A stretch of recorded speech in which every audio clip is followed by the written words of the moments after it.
And a good walkthrough Wednesday, Birds fans. You got Mac and Mac, John McMullen and Jordan McDonald here to talk Philadelphia Eagles football with you for the next 2 hours. We appreciate you streaming in with us. All right, we put the 49er beat down in the rearview mirror. I'm not a fan of. I extended overreaction Monday because of the horror of the loss, but it's time to turn the page. I would tend to agree, and I do appreciate the term "turn the page." A couple phrases, just bother me. The whole "got to give them flowers," I think, is one of the dumbest phrases that has come into our lexicon over the last however many decades. The other new one is the idea when you need to, quote unquote, move on, turn a page, to flush it. Flush it? Yeah. Jalen brought up flush it to Philadelphia. Yeah. I can do without that, as a matter of fact. I think we all know what we're talking about, but they're just, in my opinion, better way to say it. Turn the page, move on. Another one, you burn the tape. You're sometime gonna need to go digital now. You can't burn the tape, right? No, hit delete. No, don't hit delete. Just put it in a different file that you can get back to at a later date. Don't lose it, but just put it aside. There's another good one. Put it aside. Back burner. I've always liked. Flush it. I don't necessarily need. But we're close to that. We can't do it just yet because yesterday the coordinators did get a chance to speak.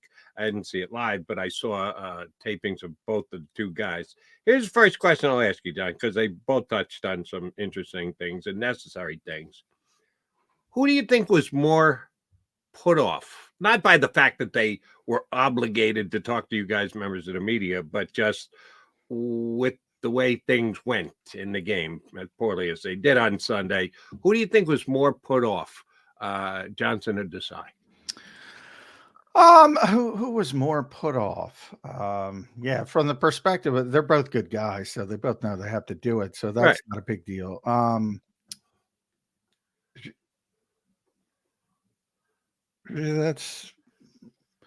I think Sean is more put off, but I don't think he showed it, if that makes sense. Right.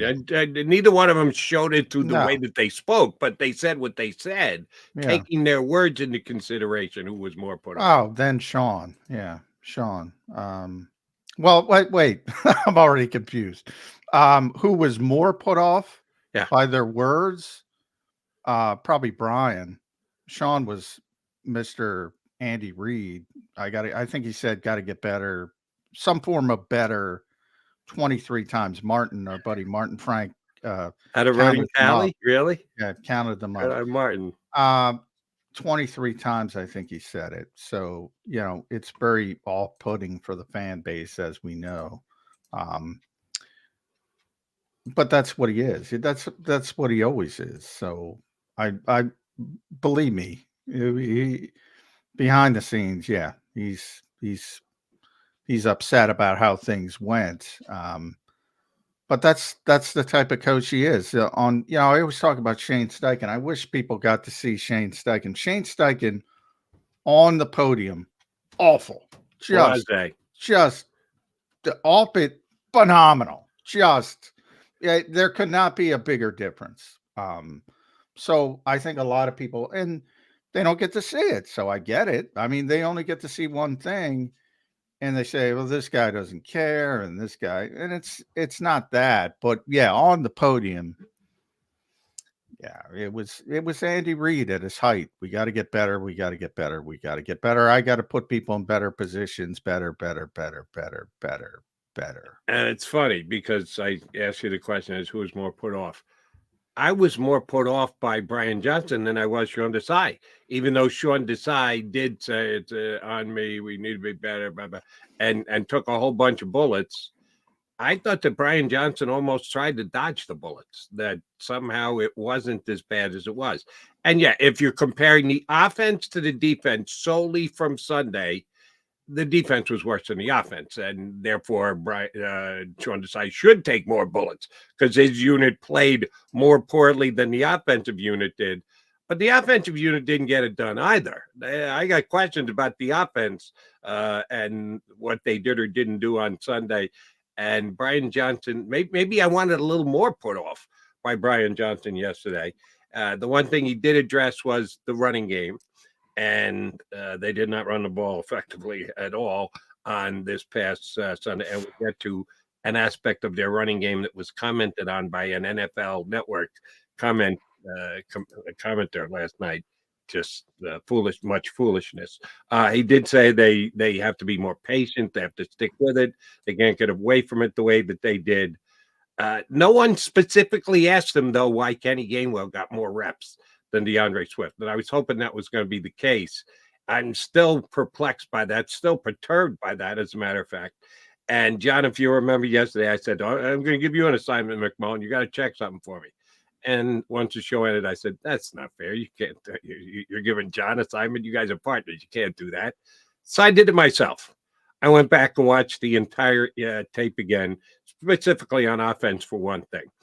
You told me yesterday that Kenny Gainwell is the better pass protector of the two, and that might be why. From the Eagles' perspective. From the Eagles' perspective. The Eagles believe he's a better pass protector.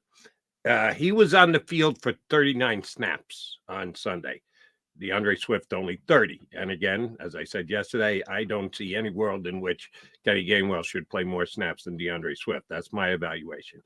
Of those 39 plays that Kenny Gainwell was on the team, how many do you think he pass protected, John? Probably 3 to 5. 3 to 5. Would you believe less? Yeah, I would believe less. The numbers generally are 5 to 6 per game. When you compile both of them, right? So throughout the season, you're talking about 5 to 6 per game. Yeah, you and I had this discussion. Look, I'll put it in this way. How many times do you think Dallas got it? Is pass protection important for a tight end? It depends on the way you run your offense. There are some tight ends where, yeah, it's a big part of their game. Others not. You depends on the offense you want to run and the type of player you have. But it's also, Dallas is a great blocker, so he's a good example. But the Eagles, and he's very important when it comes to the running game, when it comes to blocking, but he's not asked to pass block as much these days. Ironically, he was asked to pass block more when Zach Ertz was here, and that, of course, sure, we've had that discussion. But the Eagles don't use their tight ends to pass block all that much because of the way they run their offense. Now, Kyle Shanahan, different, play action offense. He gets killed, last year. Oh, why do you have a backup tight end? How many times you hear that? Blocking Hassan Reddick. That's his offense. He's trying to pull the defense. He's trying to run play action. It's their job, the backup tight end.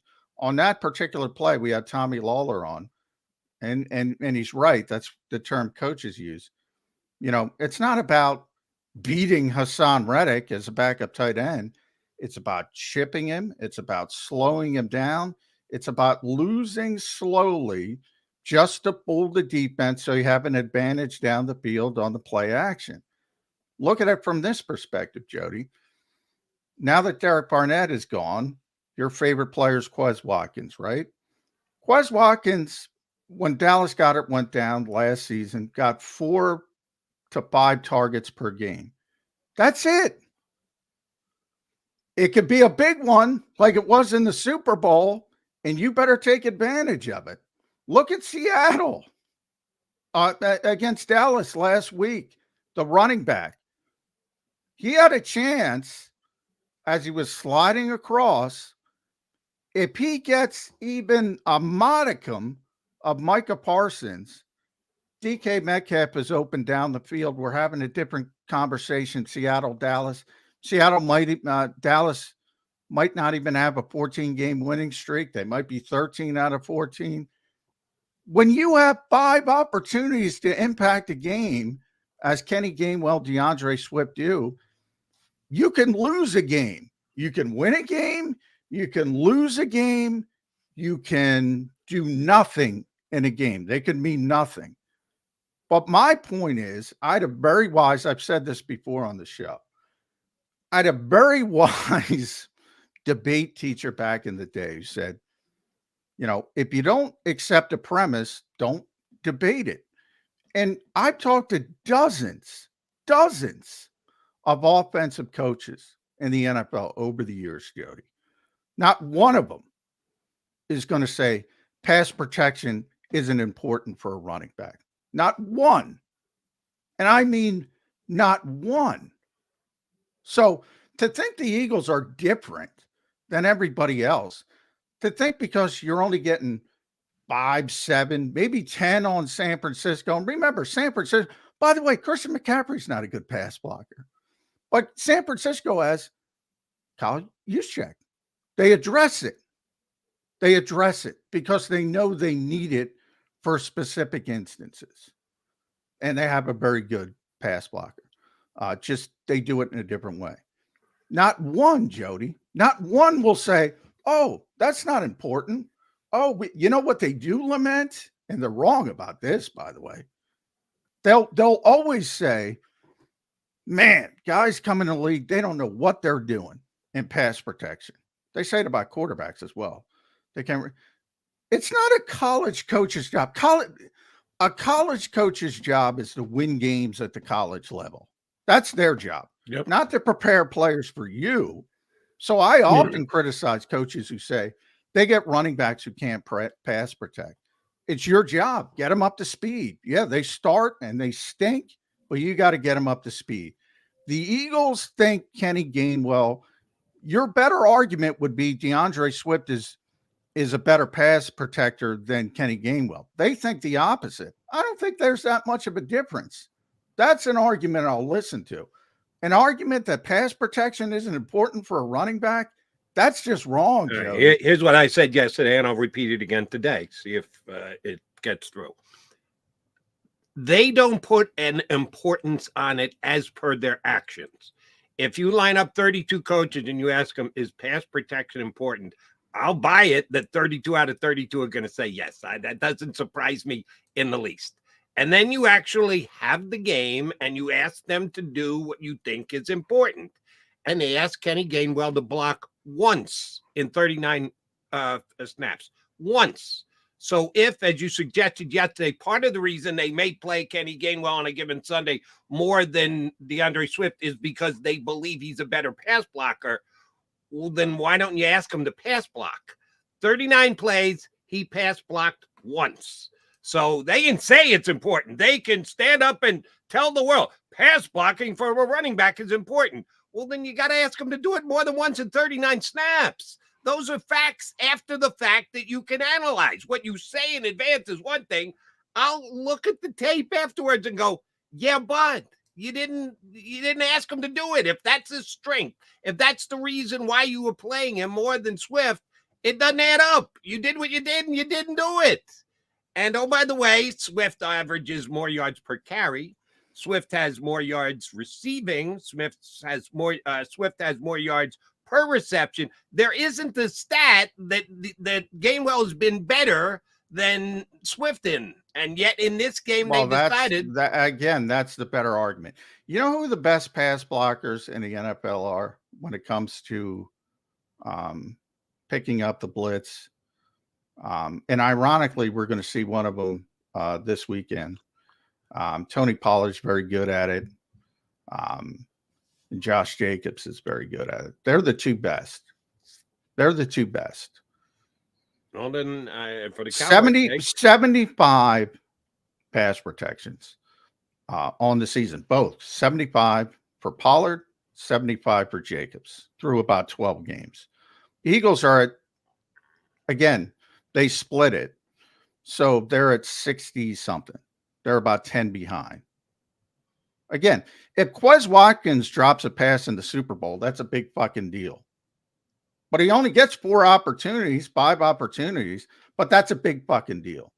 But Kenny Gainwell misses a block, doesn't block, this block, that's not a big deal. Dallas Goedert misses a block, that's not a big deal. Why is it not a big deal? I'm saying coaches will, and now you say you're looking after the game. Nick Sirianni doesn't know what San Francisco is going to do. Are they going to blitz? Are they going to zero blitz? Are they going to overload? Well, that was apparent by the way the game played itself out. Exactly. That's kind of Nick Sirianni's job is to be able to forecast it ahead of time. And when you don't forecast well, you get your ass kicked. Now, that's the games have personalities. When you're behind by 3 scores, and there's plenty to criticize Nick Sirianni about, like why is Jalen Hurts in the game? Why do you even want DeAndre Swift in the game? That's another thing. You know, he's played 12 games, DeAndre Swift, and he's already at a career high in rushing attempts. And you want to give him garbage time touches? But I can't accept that either, because if you're going to start to worry about the potential of someone getting hurt, why are your 2 defensive end playing well over what they usually play per game? That's a good You can't question. have it both ways. You can't go, well, we got it. We can't overtax him because of he's never done it before and he could get hurt and we kind of need him. No, okay, if that's the way you're going to coach, that's fine. But then why are you playing Swift and Hassan Reddick 70 snaps, 70% of the snaps of the game? Can't be both. Well, it can't be both in both ways. You can't say because Kenny Gainwell didn't get a lot of pass. Again, we're at 12 games now. So the sample size is the sample size of what it is. And it's typically going to be, for the Eagles, it's going to be 4 to 5 times a game where running backs are going to be asked to pick up a blitz. And it could be Gainwell, it could be Swift. However, it's more likely on 3rd down. So, especially on 3rd down and long. This is the way the NFL works. And maybe they should change. And maybe you should debate them to change. But you know, when you're 3rd and long, it's most likely we're going to face a blitz. And by the way, when you're facing Brian Flores or Wink Martindale or Steve Spagnuolo, it's going to be a bigger issue than it is when you're facing the San Francisco 49ers who can get home with 4 normally. And, oh, by the way, have a 3-score lead. So they're not blitzing in that situation. So games have personalities. Situations have personalities, but to say again, I can't accept the premise that pass protection is not important for running backs. Is it as important for running? No. Is it like Zach Pascal? People laugh at Nick Sirianni when he said Zach Pascal can block, and people would laugh at Chip Kelly and say when he would say Riley Cooper can block. Is it as important as receiving for receivers? Of course not, but it's important. It's important. And you can lose a game, as Seattle proved, when you don't pick up a blitz in a key situation. You can lose a game. It happens every week. It wasn't even a blitz. We're talking about Michael Parsons. Yeah, but why does it? But you're arguing a point, and you're saying because of this game. You just, John, I didn't bring up the Seattle-Dallas game. You did. I just responded to what you said. I'm saying, you said if the running back missed the blitz. I'm telling you it wasn't a blitz. It was Michael Parsons. But you're saying it's not important because in this game, it's not important. That's going to move forward. John, I never said it's not important. I said in my estimate. You can run it back. You said it was not important. Yeah, please feel free. If Santa can rack it up. Here's what I will say. I'll repeat what I said yesterday. Yes. I said that of all the things you take into consideration as to why you're playing a given player more snaps than another player, pass protection is down on the list. If everything on the list is important, if it all, I don't think it's 33%, 33%, 33%. There's a sliding scale of importance, and I would say pass protection is less than ability to actually break a tackle and make a chunk play and the like. It's not as important. That's what I said. It's not as important. If I said it, I'll apologize for it. I don't believe I said it, that pass protection isn't important. I know it's important, but it's not as important as other aspects of the running game. Now I'd like to know what aspect of the running game that Kenny Gainwell has been better than DeAndre Swift in this year. Now we have no problem. So if you didn't say that, I'll give you homework. If you didn't say that yesterday, we have no problem. Of course, you're not going to hear me say pass protection is more important for a running back than running the football. Yeah, I'm saying, and by the way, you're talking about Brian answered the question. So, if you have the transcript, you can go listen to Brian's answer with Kenny Gainwell. And he gave the same answer Nick Sirianni gave. And I said he would. They like him in pass protection. And by the way, that's the better argument. He's not that good. Can I stop you here? I know I would love to have the coach here to be able to ask him. This follow-up didn't come up.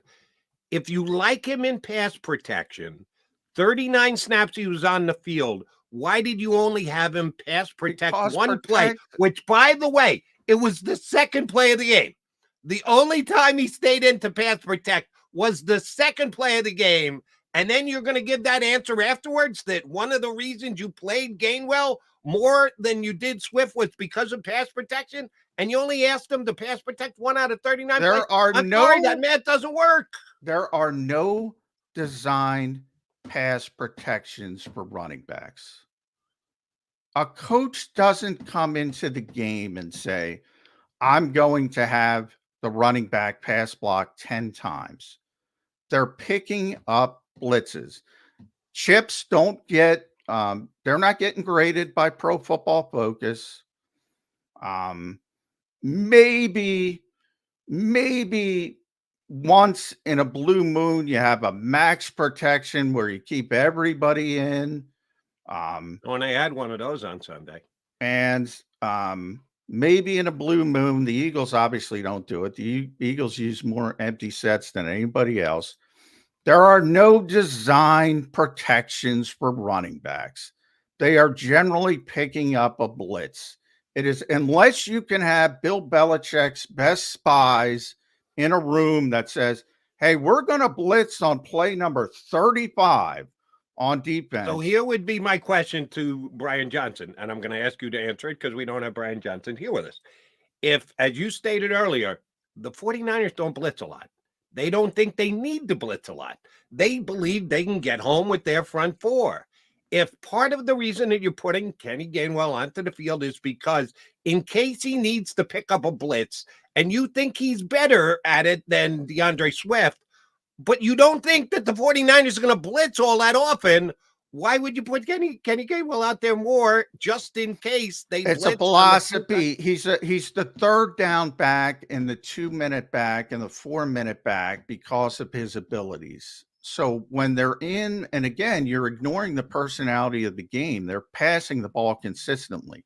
They become one-dimensional because they're losing. Right. So they have their pass back, their third down back, their hurry up back in the game because that's his role. So here's Brian's quote on Kenny Gainwell. How much better has Kenny Gainwell gotten in that area? Pass protection. I didn't ask the question, so blame Ruben. Ruben asked the question.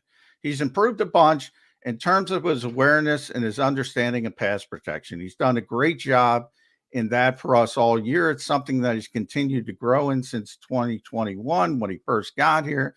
There's been plenty of times throughout the course of his career, and particularly this season, where he's done some amazing things in protection that really don't show up on the stat sheet. You go back to the Rams game or different games, Kansas City or wherever we played, and he's made some big plays and he's allowed us to extend that have allowed us to convert some big downs throughout the course of the year. It might have been his most extensive, Brian helping me out, might have been his most extensive answer in the press conference.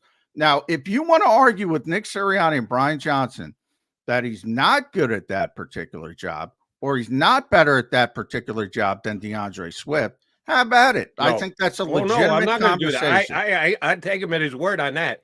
Here's what, and you simplified, did a nice job of it, John. Their 2-minute back, their 4-minute back, their third down back. The whole pie, not just pass, not putting a percentage of importance on pass blocking as compared to catching the ball out of the backfield, as compared to running and breaking a play and actually getting a chunk out of it. The whole thing, you throw it all into the kit and caboodle. I don't see where Kenny Gainwell is better than DeAndre Swift at any of it. Even if you give him pass protection, because sounds like the coach is pretty locked in that he's this very good pass protector. I haven't gotten through the film of every single game, so I got to take the coach's word at it. Why is he there late game, 2-minute? if you fall behind, the Eagles haven't fallen. Well, they actually have fallen behind way too often by too many points. I'm rethinking the fact that he's my 2-minute back. I want DeAndre Swift as my 2-minute back because I think he's got a chance to make a bigger play. Well, like I said, to me, that's a better argument. That's a legitimate argument because I don't necessarily disagree with that. Now, the one issue where I would come in with DeAndre again is, and that's a part of it as well, is we're not talking about a guy who can handle 300 touches. So at some point, while yes, you can't legislate injuries, you also don't want to be overtly obtuse about it and say, well, the guy's already at a career high number of rushing attempts. He'll break his career high in touches this week. The 1 year, and the only reason he hasn't broken it yet is because the 1 year Detroit, he caught a whole bunch of balls, over 60. I think he's 10 below his career number in touches. And this will be game 13. So you got 13, 14, 15, 16, 17. And plus, the Eagles want to play deep into the playoffs. They want to get 3 games in the playoffs as well. So I think you got to be aware of not overusing DeAndre Swift. So they were always going to be a back by committee. Even when they started, they were always, and it was Kenny as number 1. They were always going to be a back by committee because they don't have an old school Chuck Foreman 3-down running back who's going to touch it 400 times. I mean, these guys will evaporate if you use them that much. And you know what I'm going to say. We got to get to Mike Gill here in a second. Can't have it both ways. You can't tell me we really got to digest and know the numbers and not overuse a guy and reserve for and then try the 2 defensive end out there as often as you do. You can't do it both ways. You can't say we're going to look at the big picture and we're going to be protective. We can't, but then you're running the 2 defensive ends who are star players on your team, more important than either of the 2 running backs. And they're on a pace. You talk about on a pace to play more snaps, and they've ever played more touches than Swift ever played before. And again, last week, Nolan Smith, 11 snaps.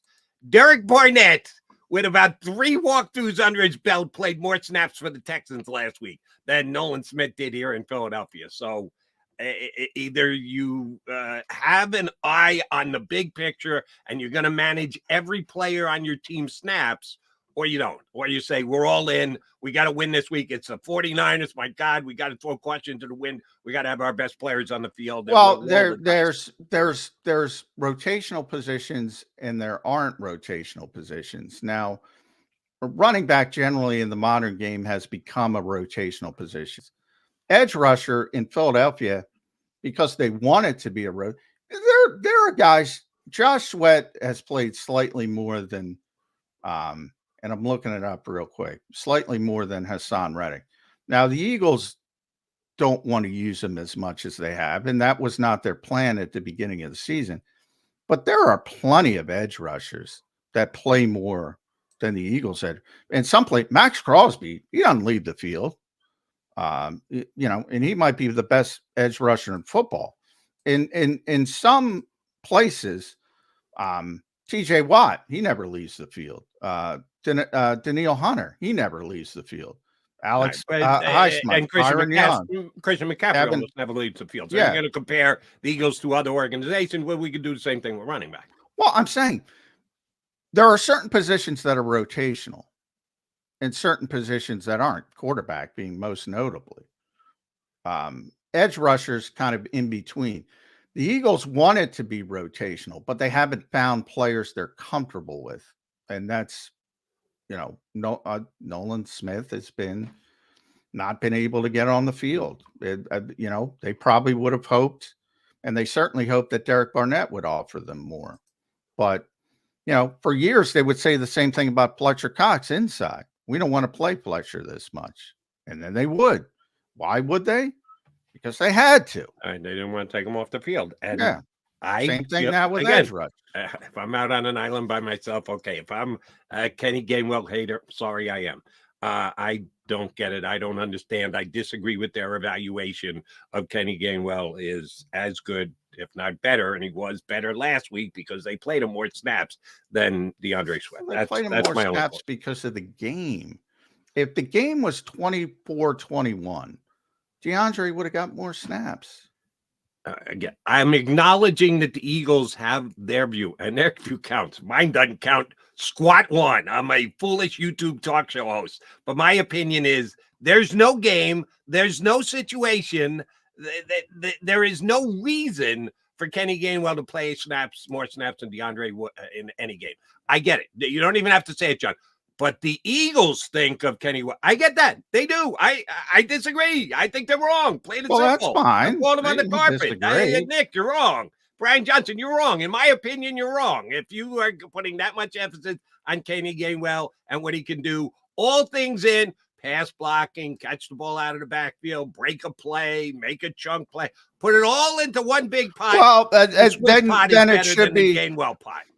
Then you, and that's a legitimate argument, and that's fine. We got to get the mic. I apologize, Mike. Then play Boston Scott. The point is, you can't play DeAndre Swift every stinking play of the game. It's got to be Boston Scott.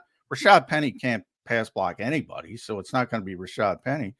It's got to be somebody else. All right, if you don't like Kenny Gainwell, you don't like Kenny Gainwell, but you got to have somebody else. And I would say the same thing. I would say the same thing about defensive ends. Why did Josh Sweat not drop in the draft because he was an injured player? Are they not taking a chance by playing Josh Sweat as many snaps as they're playing him a game, John? Well, he's proven, early in his career, Josh hates this, by the way. Early in his career, they were very cognizant of his injury, which happened in high school. But he's proven. And college. He was hurt in both high school and college. The massive one was high school. No, the catastrophic one. And that's the one they're concerned about, was in high school, which things weren't done properly. He could have lost his leg. That's how dangerous that was. So not run-of-the-mill torn ACL or anything like that. He had a Teddy Bridgewater-like injury in high school. So that's the one they're concerned with. Were concerned with, but he's proven he's over it. So they're no longer as much concerned with it. But there's no doubt they would love Nolan Smith to seize more playing time, but they just don't feel comfortable playing him right now. Mike Gill has patiently sat and waited for us because we were off on a tangent arguing about Kenny Gainwell and usage. So yes, I too will apologize to Mike Gill. Oh my God, I can see his t-shirt. You can't, ladies and gentlemen. Wait till you see the Mike Gill making a statement today with his t-shirt. You'll have to wait and see what that is. Quickie timeout, then come back here on Birds 365.